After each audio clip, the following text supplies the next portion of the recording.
আজকে ডিমের ভুজিয়া দিয়ে মোমো কিভাবে তৈরি হয় সেটা দেখাচ্ছি, সবাই ভালোভাবে দেখে নাও। আশা করি খুব ভালো লাগবে, সুন্দর লাগবে। এইভাবে বাড়িতে সবাই করে খাবে, ভালো লাগবে ইনশাআল্লাহ। কি কি দিচ্ছে সবাই ফলো করে নাও।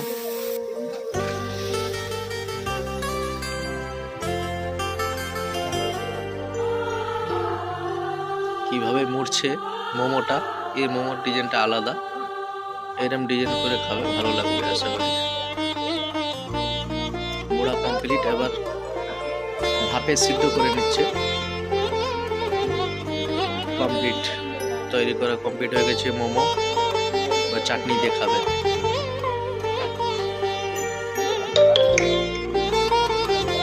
সুন্দর হয়েছে, আশা করি সাবস্ক্রাইব করে দেবে চ্যানেলটা, লাইক করবে, কমেন্ট করবে, শেয়ার করবে।